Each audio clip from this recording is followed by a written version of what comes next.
Мына торговый центр Филиппинада 1990 жылы соғылған Робенс галерея деп айтылады. Біздің бүгінгі айтатын қылмыстық оқиғамыз именно осы торговый центрдің легендасымен байланысты.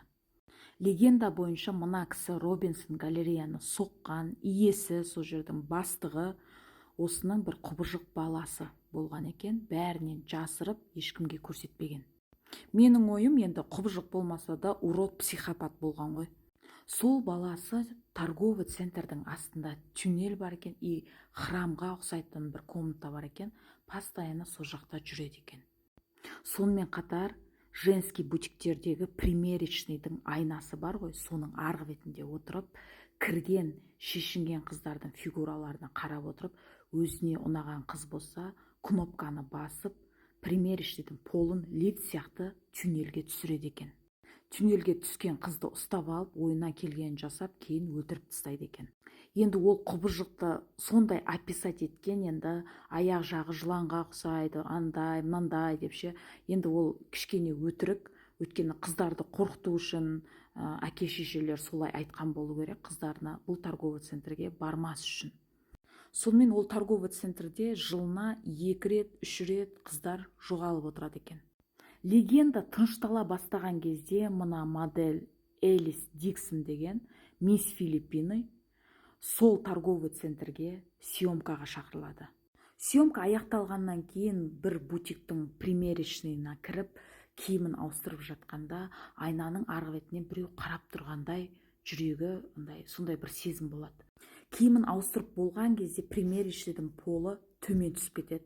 Резко түскеннен бұл айқайлап үлгермейді. Тюнель қараңғы, әр жерде бір лампочка светтер жанып тұр дейді, и бұл құбыжық адамды көргеннен қорқып артқа қарай қашады. Солай тюнельден бір выход тауып қашып құтылады бұл қыз.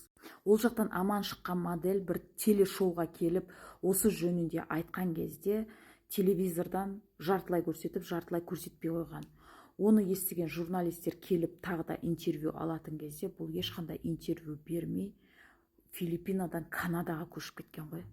Ал 2022 жылы мына қыз Джовелин деген сол торговый центрде жұмыс істейтін болған, бір күні жұмысқа барғаннан кейін қайтып үйіне оралмаған.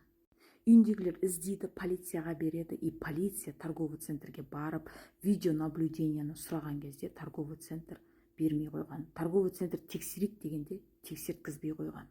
Сондай влиятельный адамдар болған ғой. Бұл іске Рахи деген политик сенат, халықтың сөзін сөйлейтін, жоғарыда отырғандарға қарсы шыға алатын адам кіріскен ғой. Сонымен Джовелиннің өліміне политик сенат Рахи деген кіріседі ғой. Ол өзінің прямой эфиріне майорды шақырады ғой. Сенат прямой эфирде сұрақ қояды, неге іс бір орында қозғалмай тұр деп. Видеонаблюдение қайда деген кезде біз видеонаблюдениені көрдік. Қыз жұмыстан кейін бір машинаға мініп кеткен дейді ғой.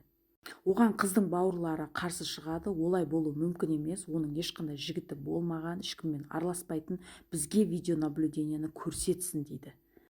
Бұл іс ажиотаж, шум болып кеткендіктен торговый центр видеонаблюдениені береді. Сол кезде қыздың торговый центрге кіріп баратқан видеосы бар да, шыққан видеосы жоқ. Неге ондай шығып баратқан видеосы жоқ дегенде, торговый центрде кешкісін свет өшіп қалды деген. Ал бірақ торговый центрде болған адамдар ол күні свет өшпегенін айтқан. Сол уақыттарда Джовелиннің двоюродный ағалары ішіп отырып, бір-бірімен ерегісіп қалып, біреуіне пышақ соғып алады. Бұлар ауруханаға барғанда полиция шақырылады, и полиция пышақ сұққан бауырын түрмеге әкетеді. Түрмеде ұрып, өзінің қарындасының өлімін мойнына алдыртқызады. Қарындасымызды өлтіріп, үйіне жақын маңайда көміп кеттік деп айтады. Солай көмген жеріңді көрсет деген кезде журналистер түсіріп тұрған жаңағы мынаның двоюродный ағасы қайта-қайта офицерге қарай берген. Өйткені өлген жерін конкретно білмеген ғой.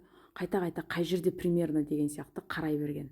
Солай бұл қыздың сүйегі табылады. Сүйек емес, уже шіріп кеткен денесі, и қасында киімдері жатады. Киімдері бөлек жатады.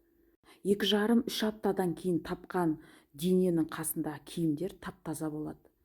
Ол жерде ұзақ уақыт жатқанға ұқсамайды ғой, киімі да, денесі де. Бұл қыздың денесін сол жерге бір күн алдын ғана әкеліп қойғандай көрінген ғой. Сонымен екі двоюродный ағасы сотталады. Журналистер ауруханада жатқан екінші және пышақталған ағасына барып сұраған кезде, сіздер өлтіріпсіздер ғой қарындастарыңыз дегенде, бұл жылаған ғой, қалай ол, біз өлтірмедік, біз вообще ішіп отырып басқа нәрсеге ерегісіп қалдық деп. Қарындасымыз жоғалған күні біз жұмыста болғанбыз, даже алибиіміз бар деп айтқан ғой. Полиция істі жабу үшін екеуін 30 август 22 жылы соттап жібереді. Джовелиннің анасынан бұл ауыр тиіп, бауырларына барып сұрайды ғой, неге өз қарындастарыңды өлтірдіңдер деген кезде, тәте, біз өлтірмедік, бізді полициялар қинап, қорқытып, мойнымызға алдырғызды дейді ғой. Іс қайта қозғалып тексерілгенде олардың өлтірмегені анықталып, қазіргі таңда бұл іс әлі ашық, шын қылмыскер әлі ұсталмаған.